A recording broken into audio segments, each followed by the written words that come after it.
Hey everybody, it's Anna. Time for the final card in this week's tarot story.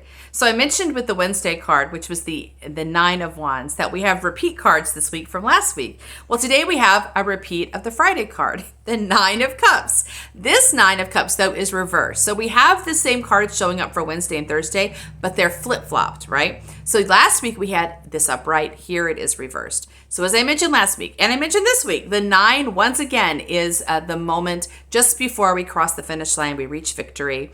And it's a moment of pause. It's your last moment of privacy, really, before your gift then goes live in the world. And it doesn't really belong to you anymore. Once you get to the 10 point, you release whatever you've been working on. And simultaneously, you release this old story and you begin something new. Because the 10 point is also the 1 point. They're the same point. So now you release the old thing, you start something new, right? Okay, so this is your last opportunity to sort of savor where you've been, to savor what you're doing, and to integrate what you've done. Cups are connected to the heart, and they're about the intuition. They're about feeling connected, feeling emotionally fulfilled, right? So the image shows this fella who is clearly enjoying himself. He's got his arms crossed in satisfaction. He's surrounded by his treasures. He's enjoying the fullness of this point in his journey where he's gotten all this magic, all this beauty. He feels connected. He feels happy. He's satisfied. That's actually the danger of the 9 card as well, because it's so nice to kind of get so close to your victory and to feel so full and so strong that maybe you want to prolong this. Maybe you don't really want to let go of this, right? And so the challenge here is that you will stay too long in this moment, in part because you're kind of afraid of what happens next, which is you go back to the 1, which is more of an empty feeling. There's an openness and a void almost in the 1 point where you're starting something new. So, and the fear, I think, often comes up, and this happens with my clients a lot, where, they're like, well, what if I let go of this? What will I have in my life? Like, how empty will I be? How bored will I be? Like, will there ever be fulfillment again? There's a fear that I need to hold on to what I have because maybe I won't get it again.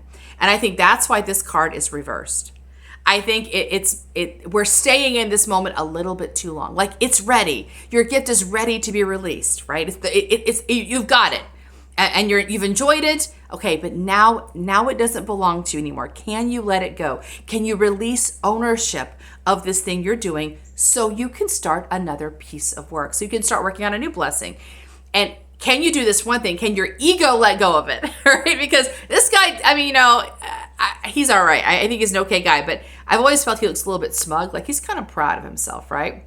And if we associate our worth with what we've accomplished, maybe we don't want to let go of that. We want to keep our toys close to us, keep our treasures in a closet, because they remind us that we're really clever and we're really smart and we're really gifted, right?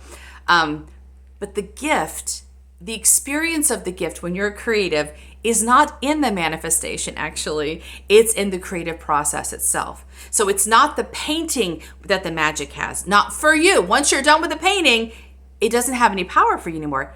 It goes into the world as its own vehicle of blessing. You start on the next painting, right? That's where your journey leads you.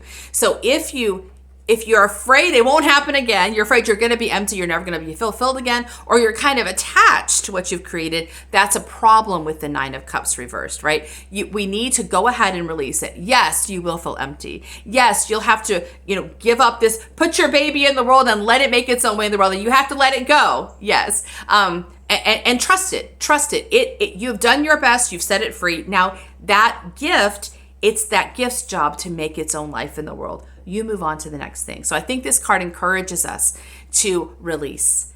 Don't stay so long in this point of being attached to what you've created. You only created this to be a blessing in the world.